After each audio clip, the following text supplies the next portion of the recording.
Good evening. This is All India Radio Kohima. I'm Ningninam Hangsing with the evening bulletin. The headlines. Prime Minister Narendra Modi emphasizes that wildlife and environmental conservation have shown good results in India. Union Minister Dr Jitendra Singh says over 2,000 obsolete rules and laws scrapped in the last 9 years. Easter Sunday being observed today. And fire breaks out at East Block Burma camp in Dimapur, nearly 900 persons rendered homeless. Now the news in detail. Prime Minister Narendra Modi has emphasized that wildlife and environmental conservation have shown good results in India, where preserving nature is part of our culture. He was speaking at the Golden Jubilee celebration of Project Tiger in Mysuru today. He pointed at the culture of worshipping nature and tiger in various communities in India. He also said, cheetah born after an interval of 75 years in India is a testimonial to improving biodiversity in the country. Today, India has the highest number of Asiatic elephants, single-horned rhinos, leopards and tigers. During the event, the Prime Minister released a report on status of tigers in India, which puts tiger population in India to 3,167 from 2,967 in 2018. Prime Minister Modi also launched the Big Cat Conservation International Alliance to prevent poaching and released a commemorative coin on Project Tiger. Union Minister Dr Jitendra Singh has said that over 2,000 obsolete rules and laws were scrapped in the last 9 years. He said, unlike earlier governments which found comfort in status quoist approach, Prime Minister Modi has demonstrated courage and conviction to do away with such rules which were causing inconvenience for citizens. The minister said this while presenting Yash Raj Bharti Samman YBS Awards at a gratitude ceremony organized by Yash Raj Research Foundation YIRF today in New Delhi. Singh said, the ultimate aim of good governance is to bring ease of living to the citizens. The minister appreciated YRF for instituting the YBS and recognizing the exemplary work done by different individuals and organizations in different fields. The union minister further said that the three categories in which the awards have been presented, namely innovation in healthcare, transforming people's lives, and ethical governance, have always been the priority of the government led by Prime Minister Narendra Modi. Easter Sunday, marking the resurrection of Jesus Christ after his death by crucifixion, is being celebrated by Christians today. Prime Minister Narendra Modi has greeted people on the auspicious occasion of Easter. In a message, the Prime Minister said, this special occasion deepens the spirit of harmony in our society. Modi said, it inspires people to serve society and help empower the downtrodden. Prime Minister Modi remarked that we remember the pious thoughts of Lord Christ on this day. A fire broke out at East Block Burma camp in Dimapur today, where a woman was charred to death beyond recognition and around 260 households were affected, while nearly 900 persons were rendered homeless. The cause of the fire, which started around 12 noon, is yet to be ascertained, sources said. An official from the fire station informed that one fire personnel also suffered minor injuries due to explosion of gas cylinder. Fire tenders from Central Chumukedima and Dimapur fire stations were pressed into service to control the inferno, which took almost 3 hours to control the flame, he added. Earlier in 2011, the same area was burnt down where 3 persons lost their lives and more than 800 families were affected during the inferno. This news comes to you from All India Radio Kohima. You can also listen to this news bulletin on News on Air app and YouTube channel AIR News Kohima. In a special series, All India Radio brings you excerpts from the Prime Minister's Mann Ki Baat.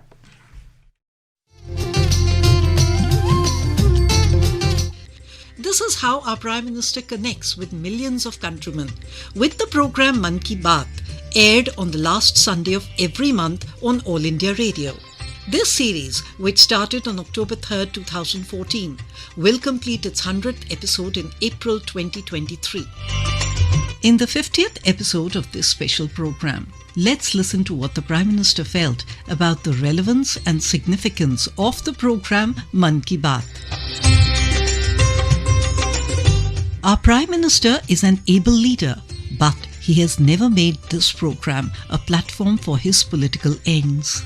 A program that has created history on the airwaves, but has never even discussed government matters.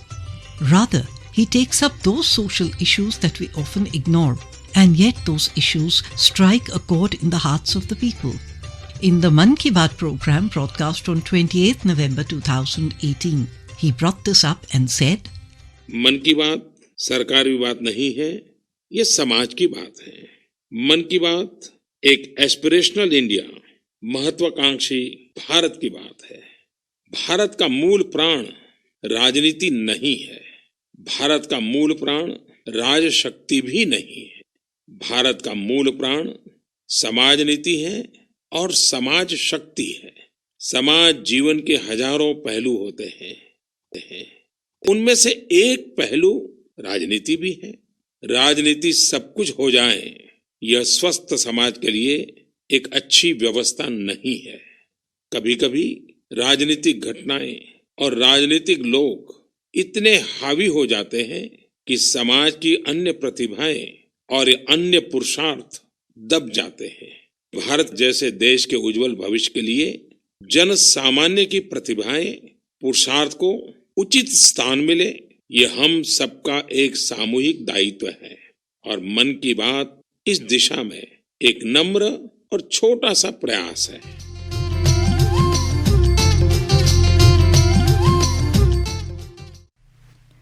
The special Mann Ki Baat series can be heard every day in the morning and evening bulletins. Union Minister Dr Jitendra Singh said that nearly 9% share of electricity is likely to be contributed from India's nuclear sources by the year 2047 when India celebrates 100 years of independence. Singh said this would help in getting closer with the commitment of achieving net zero target by 2070.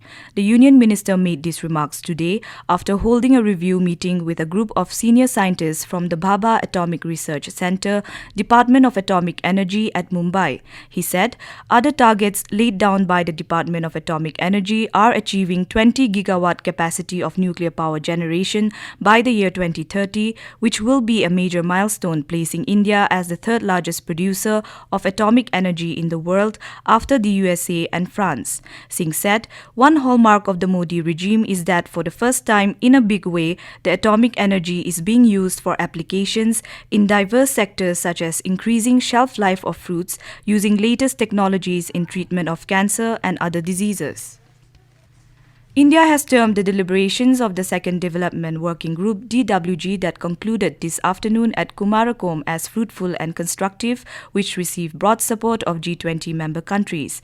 Briefing media about the DWG deliberations, Joint Secretaries in the Ministry of External Affairs, Nagaraj Naidu and Enam Gambhir, expressed hope that more consensual outcome is expected at the DWG ministerial meeting to be held at Varanasi, after the next two rounds to be held at Goa and Delhi. Stating that finance was key item of discussion during deliberations, Naidu said G20 finance track is looking into some of these issues carefully, including climate financing. Gambhir said India has presented to the world a very different strategy and approach to climate and development, a strategy that will ensure bold climate actions without sacrificing developmental approaches. All India Institute of Ayurveda AIIA under the Ministry of Ayush hosted a walkthrough for the working group of C20 on integrated holistic health yesterday. A large group of over 400 delegates participated in the event. The C20, comprising of 19 countries, is one of the 8 official engagement groups of the G20 forum. The delegates were taken to the hospital and highlighted how an integrated approach in healthcare can be effectively implemented for the well-being of the humanity. During the event, Assistant Secretary General UN and Deputy Executive Director UN Women Dr. Anita Bhatia said, "The science of Ayurveda is India's gift to the world. It is India's knowledge, learning, tradition and culture." She said, through C20, the focus is again being driven towards holistic healing through an integration of Ayurveda with modern medicine. Bhatia also launched AIIA Millet Calendar during the event. India's Priyanshu Rajawat clinched the Orleans Masters Super 300 badminton tournament, defeating Denmark's Magnus Johannesson in France today. The 21-year-old, who was part of the India team that won the 2022 Thomas Cup, reached the final without dropping a game in any of his 4 matches. This was the first Super 300 final for Rajawat. And now to end the news, the headlines once again. Prime Minister Narendra Modi emphasizes that wildlife and environmental conservation have shown good results in India. Union Minister Dr Jitendra Singh says over 2,000 obsolete rules and laws scrapped in the last 9 years. Easter Sunday being observed today, and fire breaks out at East Block Burma camp in Dimapur, nearly 900 persons rendered homeless. That is all we have in this evening news bulletin. Have a pleasant night.